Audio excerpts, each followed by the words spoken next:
En esta noche quisiera compartir con ustedes un tema. El tema que atraviesa los mensajes de estos días va a ser la palabra integridad. Lo que tiene que ver con la integridad, una persona íntegra es una persona entera. Es una persona que no es de una manera en un lugar y lo es de una manera en otro lugar. Ayer hablábamos acerca de la falta de hombres y mujeres íntegros, especialmente de hombres y mujeres que se definen hijos de Dios, cristianos. Hombres que tienen que ser de una manera aquí, pero de esa manera como son aquí, también tienen que serlo en su trabajo, en su estudio, en su familia y en todo lugar. Mujeres que tienen que ser íntegras, modelos a seguir para los que vienen detrás de nosotros, integridad. Hombres y mujeres que no tienen doblez. Ayer tomábamos un ejemplo muy simple, pero permítanme recordarlo, simplemente el del camaleón. Hay mucha vida cristiana como el camaleón. Y nos vamos por la vida adaptando y cambiando de color según la ocasión. Muchos nos montamos, ¿no?, a lo que la gente dice, a lo que la gente opina, y terminamos siendo un opinólogo más en todo este concurso o multitud de discursos que hay en el mundo, cuando nosotros de verdad tendríamos que llevar un mensaje transformador, un mensaje que realmente llame la atención.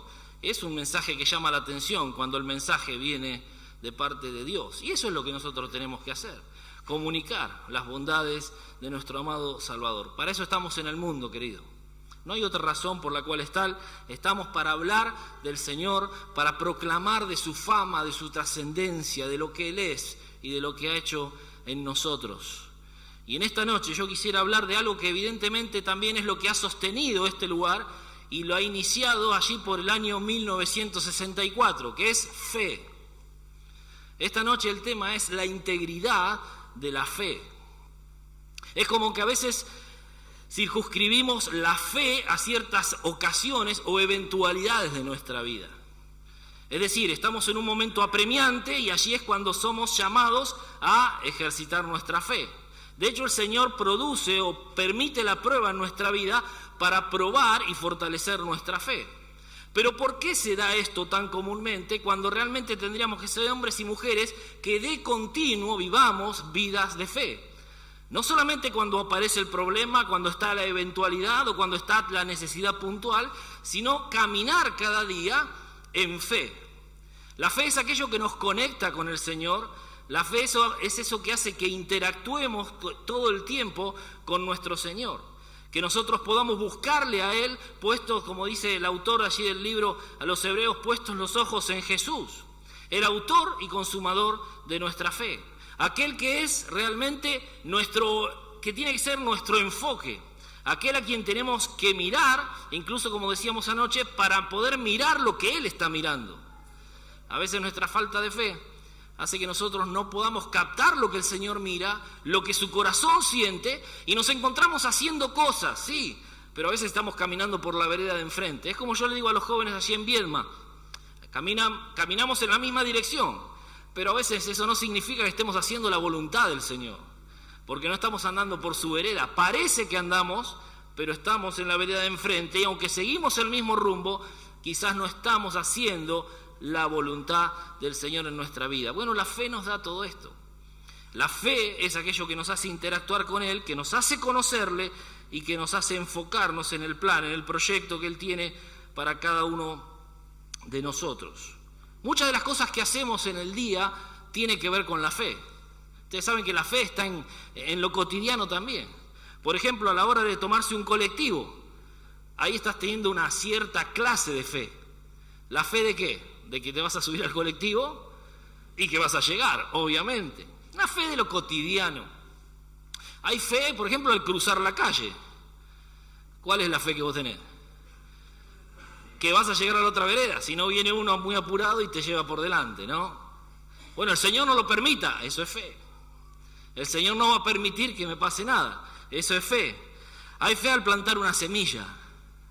Yo me acuerdo en Laguna Yacaré, teníamos una encargada de campo, de la tarea del campo, y empezamos a sembrar una vez, habíamos preparado ya la tierra y empezamos a sembrar, y ella hacíamos siembra al vuelo. Es como en la parábola del sembrador. Se metía la mano en el costal o en la bolsita, se sacaba y se echaba, ¿no? Se trataba de tener buena puntería y había que tener cierto pulso, ¿eh? No cualquiera lo podía hacer. A mí me costaba bastante. Y ella agarraba un puñado de semilla, era la encargada de la tarea del campo y también era la encargada del hogar de niños en Laguna Yacaré, y decía, en el nombre del Señor, y echaba la semilla. ¿No? Primero me llamaba mucho la atención, ¿no? En el nombre del Señor, y echaba la semilla, ¿no?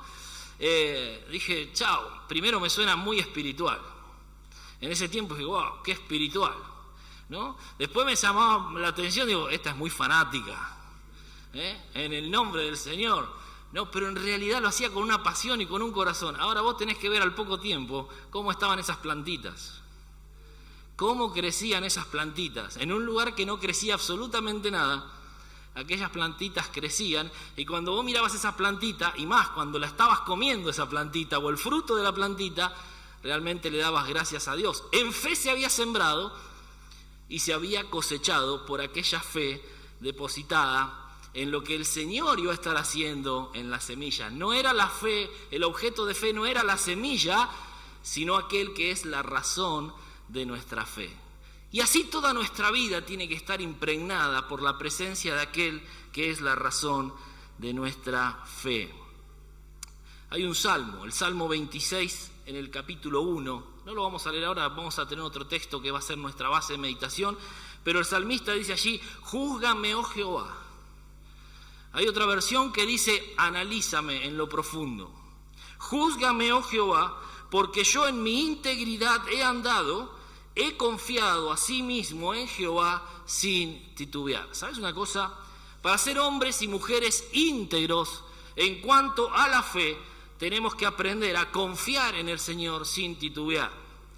La fe en el Señor, vivir en fe absoluta en el Señor, es lograr vencer nuestros prejuicios, nuestra manera de pensar. Porque muchas veces encomendamos al Señor nuestro camino, como dice el salmista, encomienda a Jehová tu camino, confía en Él, ahí está la palabra fe, y Él hará. Pero terminamos de orar y hacemos como a nosotros nos parece. Y muchas veces inventamos la respuesta de Dios, cuando Dios todavía no ha dado su respuesta. Decimos, no, me parece que Dios dijo tal cosa. Y estamos quizás escuchando lo que nuestra propia mente nos está sugiriendo. Eso no es andar en fe, eso es andar justamente por la vereda de enfrente. Tenemos que aprender a vivir y andar en fe. En el Nuevo Testamento la palabra fe tiene un lugar muy importante, muy prominente. En el sustantivo pistis, del original de la palabra fe, lo encontramos reflejado en muchísimas expresiones que este sustantivo en griego se traduce como creer confiadamente. Y se encuentra reflejado en muchísimas variables de la palabra fe. La palabra fe se repite literalmente 307 veces, pero hay miles de veces en las que la palabra fe aparece explícitamente en una expresión. Así que toda la Biblia, al leer nuestra Biblia, al abrir nuestra Biblia, se trata de entenderla, de analizarla y de creerla por medio de la fe. No podemos tener una vida cristiana sin desarrollar cada día esto que la fe nos sugiere. La fe es la razón, es el origen de la vida cristiana y de la fe dependemos todos nosotros. Hay un texto allí en Gálatas 3:26, dice, pues todos sois hijos de Dios por la fe en Cristo Jesús. No puede decir alguien ser hijo de Dios si no ha depositado su fe en el Señor Jesucristo. Aunque todos seamos criaturas, solamente son hijos aquellos que han depositado su fe, su confianza en el Salvador. La fe salvífica, de la cual hemos oído hablar muchas veces. La fe es aquello que nos ayuda a vivir.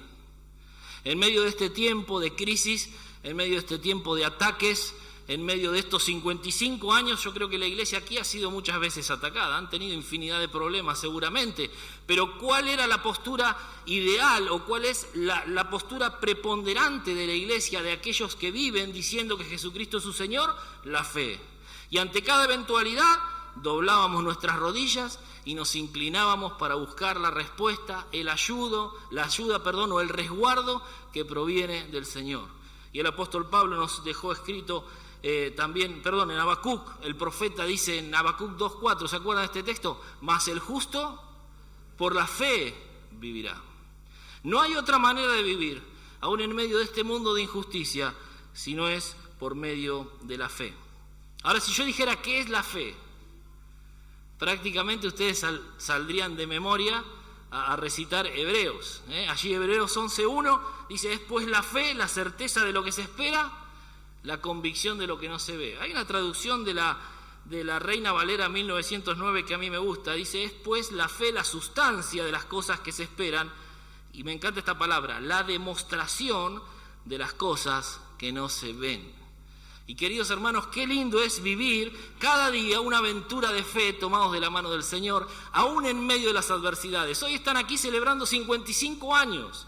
Una etapa culmina aquí, un nuevo año termina, pero un nuevo año comienza. Y qué lindo es pensar en la voluntad del Señor, aunque todos añoramos y deseamos la venida del Señor, qué bueno es pensar o imaginar o ilusionarnos con lo que el Señor va a hacer de aquí en adelante. Seguramente la iglesia está llena de proyectos, porque tenemos que tener proyectos. ¿Saben? Dice alguien que si no se tiene proyecto, uno ya está listo para morir. La vida en sí es un proyecto y es bueno tener proyectos. Nosotros allí en Viedma estamos continuamente proyectando y sobre todo proyectando estrategias para llegarnos a las personas con el mensaje del Señor Jesucristo. En lo personal, en lo familiar tenemos proyectos. Tenemos proyectos de que cuando mi esposa se jubile, poder recorrer, muchísimos lugares que sabemos están sin testimonio, sabemos que hay personas clamando para que pasemos de allí y para que podamos hablarles del Señor Jesucristo en nuestra querida Patagonia. Es un proyecto, es una aventura, la ideamos en nuestra mente, el Señor lo conoce, pero saben, muchas veces me acuesto a dormir y sueño como si fuese una película en distintos capítulos, voy soñando con todo aquello que deseamos hacer. Y eso es soñar incluso en fe. ¿Y por qué el Señor nos lo va a conceder? Quizás tenga otro plan para nosotros, pero qué bueno es soñar en el nombre del Señor. Eso es soñar con fe. Así que podés soñar para el Señor y podés soñar grandes cosas con el Señor. Porque si está en su voluntad, el Señor lo va a hacer, el Señor te lo va a conceder. Hay un hombre de fe que por la fe se opuso a una nación. Ustedes escucharon hablar de Moisés. Moisés dice allí en Hebreos 9:27 que por la fe, dice, dejó Egipto no temiendo la ira del rey, porque se sostuvo como viendo al invisible. ¿Cuántas cosas se pueden hacer en fe? Miren, nosotros estamos teniendo un problema serio en realidad allí en Viedma. Tenemos que construir una pequeña losa, porque no, en realidad la primera etapa es una pequeña losa en la parte del frente para poder hacer algunas dependencias donde poder atender a los chicos y poder atender a los discipulados. Tenemos 37 discipulados que se hacen en la iglesia y a veces hay hermanos que no se pueden ir a sus casas, tienen el resto de la familia inconversa, así que no hay un lugar privado donde poder estar con ellos y necesitamos, la iglesia prácticamente está abierta a las 24 horas. Bueno, no, a la noche no, la cerramos con llave y nos vamos a dormir, pero durante el día está todo el día abierta, todo el día tocan timbre, todo el día pasa gente, todo el día hay reuniones de programación, todo el día hay discipulados y necesitamos dependencias. Es cómico, pero a veces viene alguno y te toca el timbre y te pregunta, ¿está ocupada la salita del fondo? Y vas a tener que esperar. ¿Y cuánto hace que están? Y 40 minutos. Y todavía deben tener para 20, 30 minutos más. Bueno, vamos a esperar. A veces están haciendo cola para hacer los discipulados en la salita del fondo, porque el salón de la iglesia está ocupado, porque la cocina está ocupada, y necesitamos unas aulas más para hacer los discipulados. Así que aparte de dejárselos como un motivo de oración, les decimos que tenemos un gran problema allí. ¿Por qué? Porque presentamos los planos, presentamos el proyecto, necesitamos que la legislatura nos apruebe una orden especial o un permiso especial, porque según la zonificación tenemos un problema en cuanto a los metros que ya están cubiertos. Y no podemos cubrir más, no podemos construir más nada. Si ponemos un solo ladrillo ya estamos en infracción. Ahora, ¿qué hacemos frente a esta vicisitud, frente a este problema? Ya tuve 3 o 4 entrevistas con una concejal, le presenté una carpeta con todo el proyecto, con los planos, le hice una fundamentación de como 20 hojas. Tenemos gente con capacidad de movilidad reducida en la iglesia y necesitamos hacer nuevos sanitarios, por lo menos con puertas de acceso más amplias, y todo está perfectamente fundamentado, pero ellos nos siguen diciendo que es muy difícil, y uno ve que construyen grandes edificios, ¿no? Y uno dice, ¿y estos qué permiso tendrán? Porque también sabemos que la zonificación a ellos no se lo permite. Bueno, ellos se manejan de otra manera, vaya, Dios ya se encargará de arreglar ese asunto, pero qué difícil se nos hace a nosotros. ¿Y qué hicimos? Y bueno, hace unos días le mandé un WhatsApp a la concejal con la que estoy teniendo el trato, con la que estamos teniendo el diálogo, y le dije simplemente esto: mire, con o sin permiso, aunque nos gustaría hacerlo con su permiso, con el permiso de la legislatura, nosotros necesitamos avanzar. Y lo vamos a hacer por fe en la autoridad suprema, por fe en la autoridad máxima. Nosotros lo vamos a hacer. Y ya hemos puesto fecha para iniciar la obra. Y bueno, alguien me dijo, se acercó para decir, no creas que van a venir a clausurarte la obra, y menos a una iglesia. No sé, el diablo puede trabajar, y de hecho trabaja de una manera tremenda, ¿no? El destructor. Pero por fe vamos a empezar. Y no vamos a ir a contramano porque vamos a denunciar, es decir, vamos a ir a hacer la denuncia de que vamos a iniciar la obra, porque necesitamos iniciar la obra. Así que, queridos, les comparto para que estén orando, pero necesitamos dar pasos de fe. Después uno entiende, ¿no?, cuando ve las fotos de las sesiones y demás, por qué muchas cosas para la iglesia se traban. Porque evidentemente esta persona con la cual estuve tratando varios meses, ahora hace muy poco me vengo a enterar que es una de estas personas que están, digamos, identificadas con colores muy particulares de nuestra sociedad. Y todo lo que la iglesia representa para ellos realmente es una molestia. Por eso, querido, en medio de una sociedad donde vos representás una molestia, vos no sos el problema es lo que vos representás. El problema es que la sociedad ve en vos al Señor Jesucristo. El problema es cuando la sociedad empieza a escuchar tu mensaje, y allí empiezan a aparecer las situaciones contrarias, y allí lo único que nos queda es fortalecernos y afirmarnos en nuestra fe. Cuando todo el mundo se nos viene encima, tenemos que recurrir a nuestra fe. Cuando los gigantes se hacen más grandes, tenemos que recurrir a nuestra fe. Y hablando de gigantes, yo quiero ir a una historia en la palabra de Dios, y brevemente, en pocos minutos, quiero que podamos enfocarnos en la integridad de la fe de un siervo de Dios, en la integridad de la fe que tuvo David. ¿Y por qué tomo esto? Porque yo sé que es una historia que todas las generaciones más o menos la tienen, Todos tienen a David, ¿verdad? Era un muchachito. ¿Quién no cantó esa canción? ¿La cantan todavía? Era un muchachito que mucho en Dios confió. Y ese muchachito no se asustó cuando vio al gigante, que miedo a otros dio. Y una piedrita puso en la onda, y así sigue, ¿no? Pero vamos a leer de David. Te invito a que vayas en tu Biblia a 1 Samuel, capítulo 17. 1 Samuel, capítulo 17. Vamos a leer desde el versículo 31. Dice 1 Samuel 17:31, fueron oídas las palabras que David había dicho y las refirieron delante de Saúl, y él lo hizo venir. Y dijo David a Saúl, no desmaye el corazón de ninguno a causa de él. Se refería al gigante que estaba retando al ejército de Dios. Tu siervo irá y peleará con este filisteo. Dijo Saúl a David, no podrás ir tú contra aquel filisteo para pelear con él, porque tú eres muchacho y él un hombre de guerra desde su juventud. David respondió a Saúl: tu siervo era pastor de ovejas, de las ovejas de su padre, y cuando venía un león o un oso y tomaba algún cordero de la manada, salía yo tras él, y lo hería y lo libraba de su boca.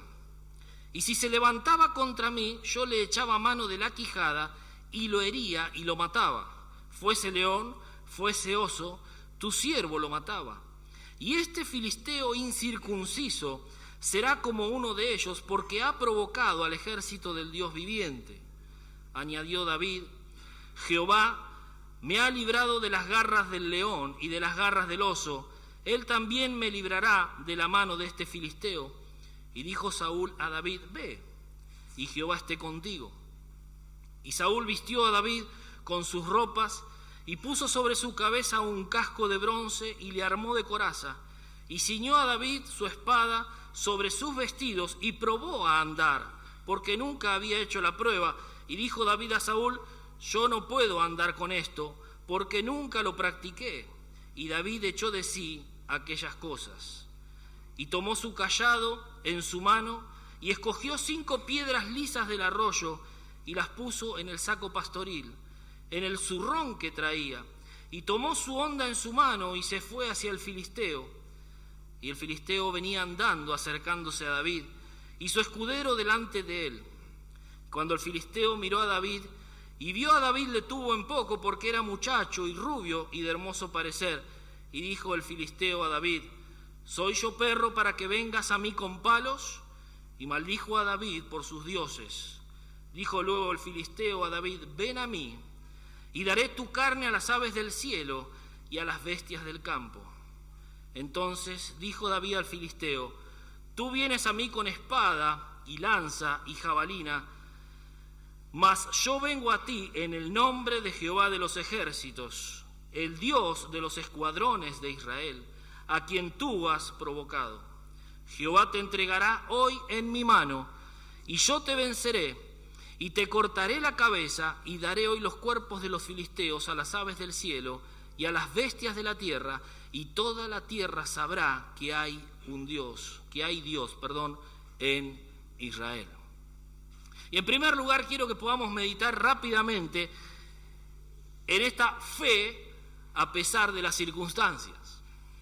Fe a pesar de las circunstancias. Las circunstancias que rodeaban al pueblo de Israel, nadie hubiese hecho una apuesta en favor de Israel. Era una apuesta perdida. Pero allí aparece este muchachito en escena. Israel era un pueblo cansado. Israel había llegado a este punto desanimado, el ejército.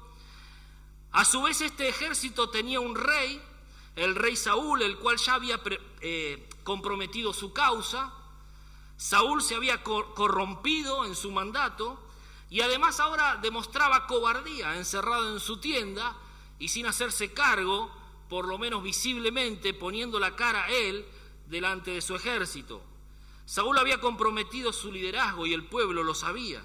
El ejército estaba desanimado, el enemigo les rodeaba y estaban siendo continuamente hostigados, atemorizados e intimidados por aquel tremendo gigante que se había convertido en el estandarte, en el baluarte de aquel ejército enemigo. Aquí Goliat se presenta como la peor de las pesadillas para el ejército de Israel.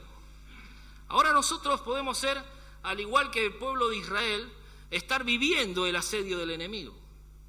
Muchas veces pasa que en las situaciones comunes de la vida somos atacados, somos confrontados, somos asediados. La sociedad se levanta en contra nuestra. Hay grandes gigantes. Pueden ser incluso los gigantes que crecen en nuestro interior, el gigante del temor a identificarme como cristiano, el gigante del temor a marcar la diferencia, el gigante del temor a predicarle el evangelio a las personas que vagan en este mundo sin Cristo y sin esperanza. Hay muchos gigantes que se presentan y se manifiestan allá afuera. Aquí adentro venimos y vencemos los gigantes. Estamos todos juntos, cantamos, leemos y estudiamos la palabra, pero estamos en nuestra tienda, estamos en nuestro lugar secreto, estamos en nuestra casa de oración. Pero allí afuera están los gigantes a los que tenemos que enfrentar. Algunos salen desde nuestro interior, de nuestra propia naturaleza, otros son los gigantes que el mundo nos presenta y todo el tiempo somos hostigados y quizás estemos desanimados.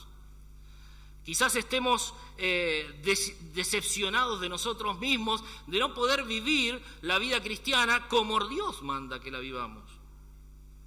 Y constantemente siguen creciendo los gigantes. Hoy día estamos bajo un ataque sistemático, ¿no? El sistema mundo se ha confabulado contra los cristianos y no van a venir tiempos mejores, van a venir peores tiempos todavía. El mundo trata de debilitarnos y Satanás, obviamente, quien es el gran gestor, el gran orquestador de todo esto, está allí esperando como león rugiente al acecho para hacernos daño. Nuestros principios y valores están siendo probados. Nuestros principios son un conjunto de creencias, normas que orientan y regulan nuestra vida. Los principios para el cristiano, basados obviamente en la palabra de Dios, son como las amarras de un barco que está en el puerto. El barco amarrado provee cierta seguridad, estabilidad y también nos da sentido de pertenencia. Estos son los principios para nosotros, pero todo el tiempo aquellas amarras, aquellos principios quieren ser cortados por Satanás para hacernos sucumbir. ¿Será por eso que muchos se vuelven atrás de la fe cristiana en este tiempo? ¿Será por eso que hay muchos jóvenes que se apartan y comienzan a apostatar de la fe? Apostatar de la fe no es hablar en contra de la fe. Apostatar es simplemente con un acto contrario a lo que Dios dice, estamos negando lo que sabemos. Con un acto. Con no decir soy cristiano, estoy apostatando de la fe, porque mi obligación como cristiano delante de Dios es proclamar su nombre. Que la gente sepa quién soy, a quién represento. Y aquí vemos a un jovencito que tenía todo por perder. A pesar de las circunstancias, él mantuvo una fe íntegra. Nosotros tenemos muchos gigantes. Hoy día, por ejemplo, el humanismo, que en el siglo XV es aquella filosofía que defendía o fundamentaba los valores de los seres humanos y que llevaba a mirar o a estudiar o a ver al hombre más allá de lo que la religión predominante imponía. Esto dio lugar al protestantismo. Esta filosofía del humanismo ha seguido mutando y mutó en este tiempo en algo terrible. Hoy puso al pensamiento del hombre por encima de todo y hoy llega a definirse como aquello y a defender todo aquello que el hombre quiere ser o hacer. Por eso las personas, tomadas de esta filosofía humanista, dicen yo hago lo que siento. Y algunos ustedes habrán visto en canales de televisión, en diarios, o habrán escuchado en las radios, dicen yo soy lo que siento y quiero ser.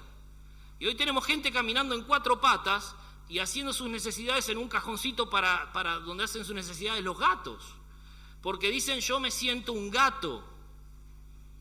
Queridos, estamos viviendo tiempos muy similares a los de Sodoma y Gomorra.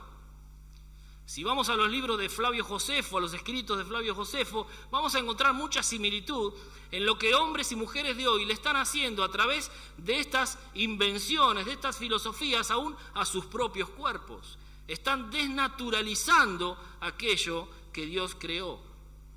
Y hoy la filosofía, lo que es peor, este tipo de filosofías quieren convertirse en ley y van camino a hacerlo. ¿Y qué va a pasar cuando la iglesia tenga que predicar sobre estas cosas? Porque vamos a tener que predicar de estas cosas. ¿Cómo lo vamos a manejar? Porque la idea no es cómo lo vamos a disimular. ¿Cómo lo vamos a enfrentar? Y allí se vendrá realmente la persecución. Porque tendrán o querrán hacernos callar. Estamos siendo atacados, especialmente cuando escribimos el nombre de Cristo.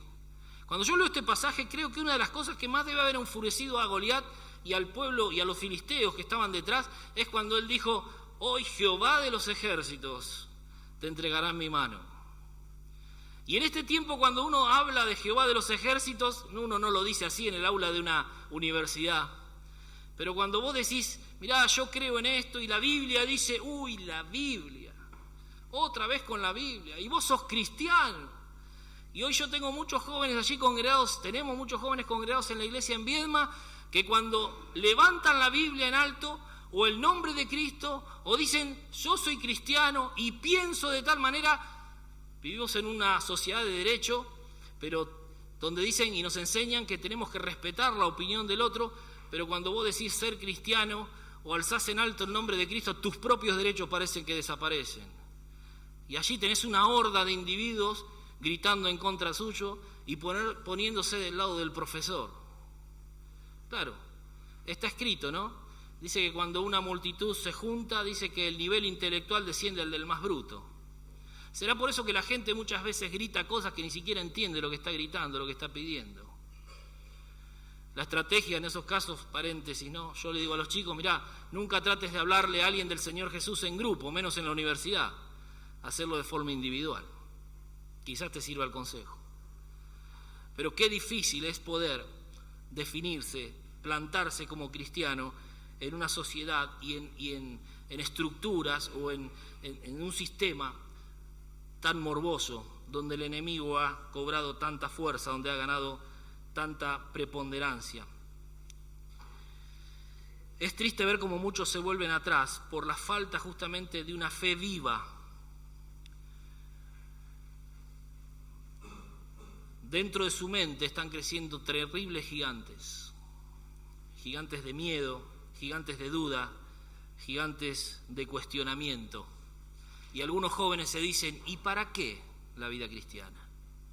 ¿Y para qué? Y aparecen los gigantes de los amigos, y aparecen las propuestas, y aparecen las publicidades, y aparece la mentira del diablo, que se viste como ángel de luz, y te presenta la mejor de todas las propuestas. En medio de la fe, en medio de la crisis, allí quiere socavarte y quiere llevarte a poner tu mirada en otras cosas y en otras cuestiones, para que sueltes amarras de aquel puerto donde hasta ahora estabas seguro, pero quiere arrastrarte suavemente hacia alta mar y allí poder azotarte a gusto y placer de él. Pero aquí, querido, en medio de todos estos ataques y circunstancias es donde aflora, donde emerge la fe de aquellos que se mantienen a pesar de las circunstancias, la fe de aquellos que están dispuestos a pagar el precio. David estaba dispuesto a pagar el precio.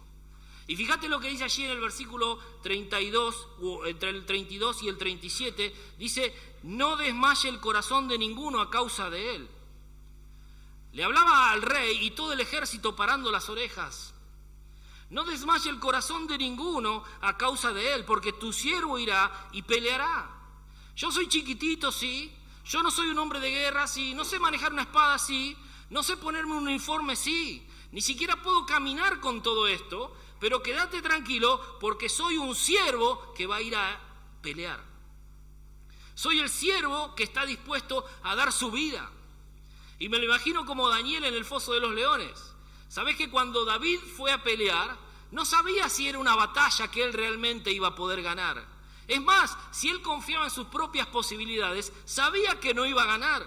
Pero allí está el secreto. Añadió David, Jehová me ha librado de las garras del león y de las garras del oso, y también me librará de las manos de este filisteo. Fe a pesar de la circunstancia, fe a pesar de la crisis. Querido, Jehová de los ejércitos nos librará de la sociedad, del humanismo y de todas las clases de filosofías que se levantan en contra de la iglesia. Por eso, iglesia en calle Viñón, la viniste peleando en el nombre del Señor durante 55 años. Sigamos peleando de la misma manera como le hicieron nuestros viejos, nuestros queridos viejos, que nos dejaron ejemplo, que lloraron, que doblaron rodilla, que dejaron sudor en estos lugares, hasta que el Señor venga y nos encuentre luchando de la misma manera. Fe a pesar de la crisis. En segundo lugar, fe a pesar de la crítica y de la crítica destructiva. Es algo con lo que David tuvo que luchar. David mantuvo su fe íntegra frente a las amenazas. El desafío era grande, pero David se puso en pie para actuar. ¿Y qué recibió a cambio? Crítica. ¿Crítica de parte de quién? Fíjense, es notorio esto en el versículo 28. crítica de parte de sus hermanos. De sus hermanos. Su propia sangre. ¿Para qué has descendido acá? ¿Y a quién has dejado aquellas pocas ovejas en el desierto? ¿Para qué viniste vos acá? ¿Qué podés hacer vos, querido? Vos no podés marcar la diferencia. ¿Qué podés hacer? Qué tremendo, ¿no? Imagínense lo que hubiese sido si Hudson Taylor, ¿no?, el gran misionero que fue a la China, hubiese pensado de esta manera, ¿no? ¿Y qué puedo hacer yo allá? 7 años tardó evangelizando, relacionándose con personas para tener el primer fruto.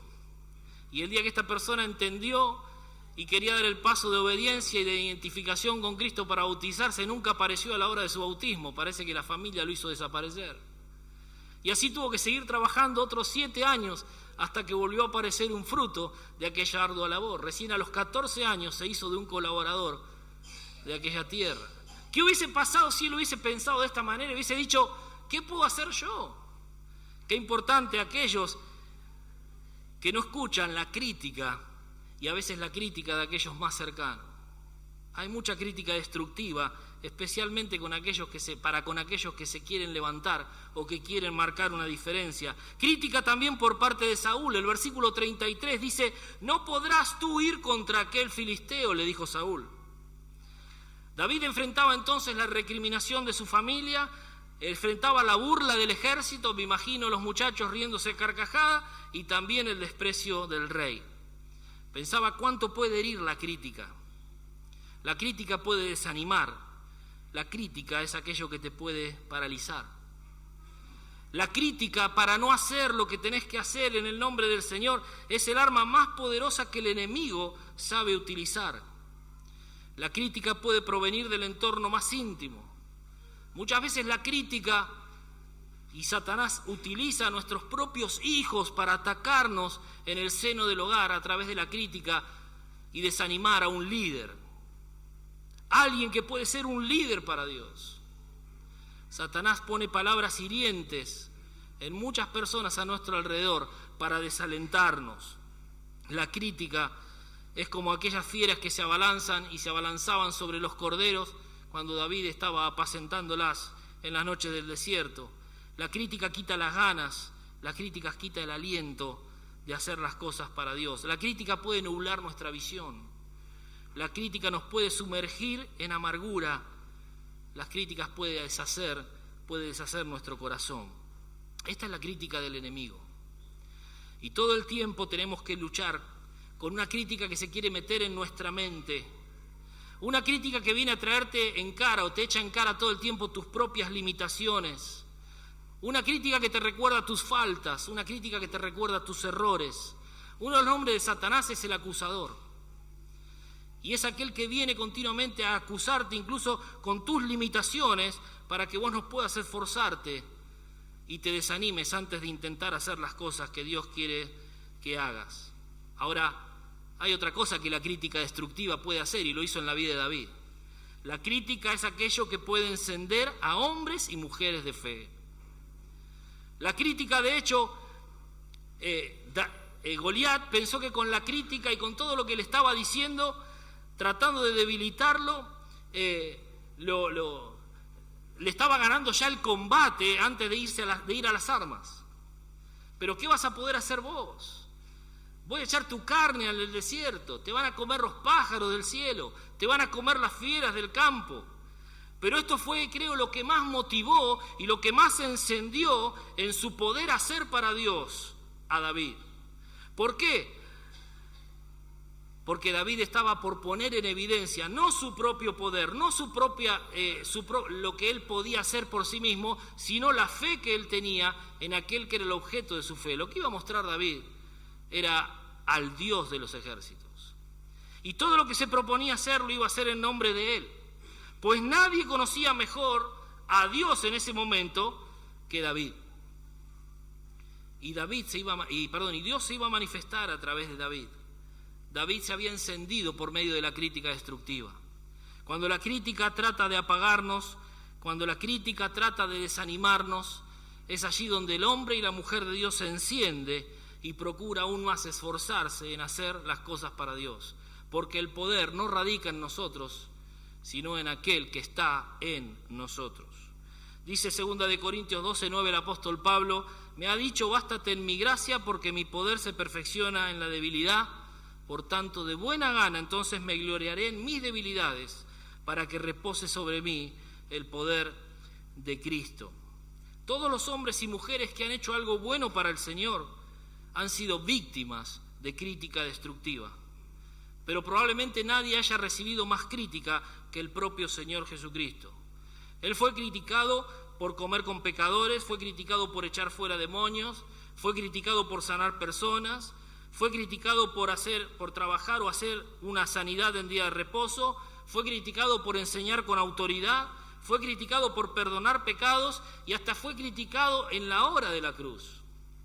Allí en Isaías 53:3 dice que fue menospreciado y no lo estimamos. Y en Mateo 27:39, este es un dato que no pasa desapercibido de ningún lector de la Biblia, dice que los que pasaban meneaban la cabeza y blasfemaban contra él. Si él sufrió crítica, ¿cómo no lo vamos a sufrir nosotros? Querido, la crítica es algo que indica realmente que estás haciendo algo que para el Señor vale la pena. No te preocupes si sos criticado, montate en la crítica y esforzate por hacer aquello que el Señor quiere que hagas. Yo me puse aquí: agradezcamos al Señor por la crítica destructiva.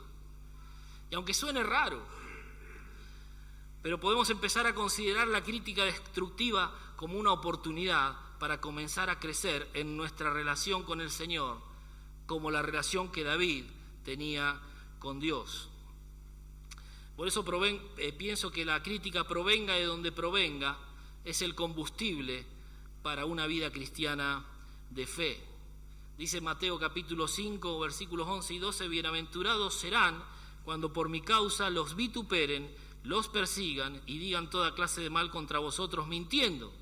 Dice, gócense y alégrense, porque vuestro premio es grande en los cielos, porque así persiguieron a los profetas que fueron antes que ustedes. Fe a pesar de la crítica. Y en tercer y último lugar, fe a pesar del clamor del gigante. La fe, la integridad de la fe a pesar del clamor. El gigante avanza, el gigante desprestigia, el gigante intimida, el gigante se burla, el gigante muestra sus armas. Y allí dice el versículo 42 y 43, dice que le tuvo en poco a David. Maldijo a David por sus dioses. A veces pienso y me pregunto qué hubiese pasado si David realmente hubiese dado lugar a los dichos del gigante. Si estas amenazas hubiesen llegado a su corazón. Y no puedo dejar de imaginar la escena de un muchacho paralizado enfrente de un ejército sediento de sangre. Imagino el tremendo escalofrío que se podía haber apoderado de todo el cuerpo de David. Detrás de él había una multitud, otro ejército, lleno de incertidumbre, lleno de temor, y que comparando a David con el gigante, se desilusionaba mucho más todavía. En la medida que David se acercaba al gigante, más grande se hacía el gigante junto a David.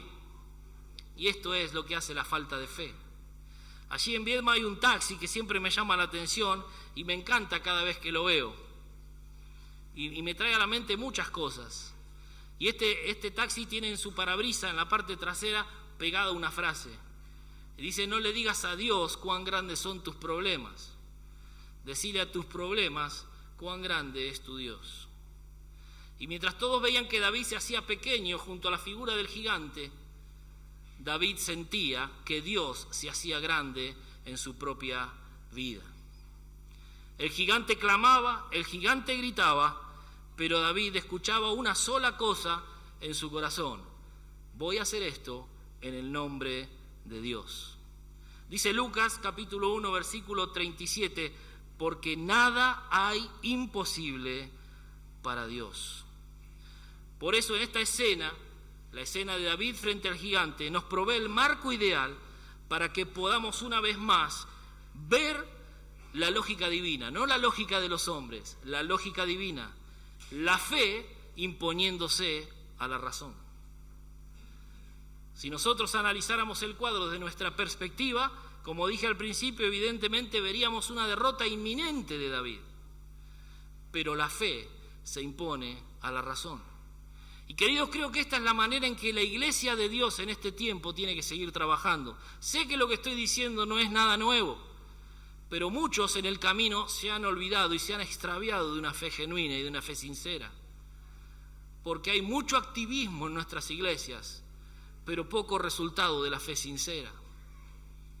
Hemos descuidado nuestros púlpitos, hemos descuidado nuestros ministerios y no hacemos en fe.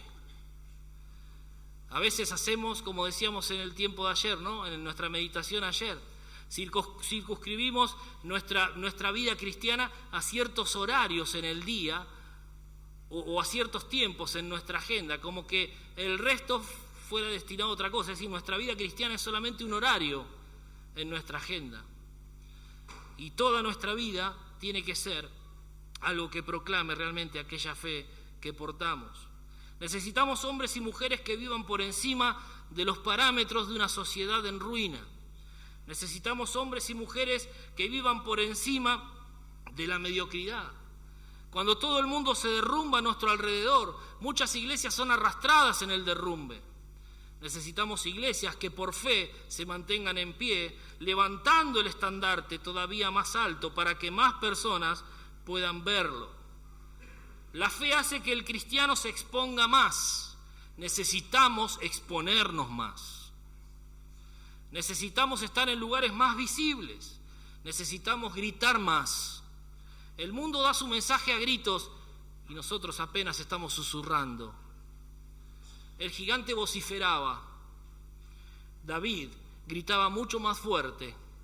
El problema es que a pesar de los gritos de David y de la proclama que David hace frente al gigante, los que estaban detrás de él estaban tan paralizados por el miedo que solamente escuchaban la voz de Goliat y no la voz del siervo de Dios.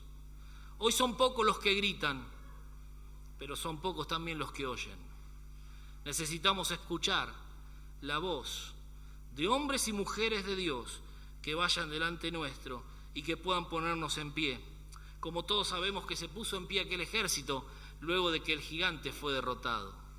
Allí sí, cobraron valor, el ánimo parecía haber desaparecido, persiguieron al ejército y los cuerpos de aquellos filisteos inundaron el campo de batalla. ¿Pero por qué? ¿Por qué llegar a ese punto? ¿Por qué no tuvieron y no confiaron en la voz de aquel pequeño muchacho que clamaba y proclamaba de antemano la victoria en el nombre de Dios? Necesitamos ponernos de pie para que Dios realmente pueda mostrarnos su poder y pueda mostrarnos lo que es capaz de hacer. Por falta de fe, ¿de cuántas cosas nos estamos perdiendo? ¿Cuántas cosas más quisiera hacer Dios en medio de su pueblo? Pero la falta de fe es un impedimento para el obrar de Dios.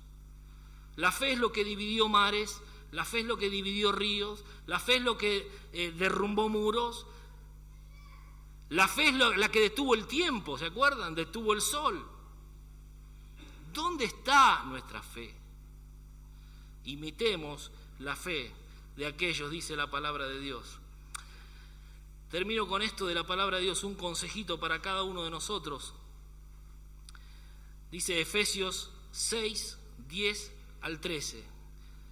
Y quiero decir simplemente esta frase, dice, estad firmes. Si vos lees allí, Efesios 6, del 10 al 13, habla de esta lucha de la cual todos tenemos que afrontar y se nos manda a resistir.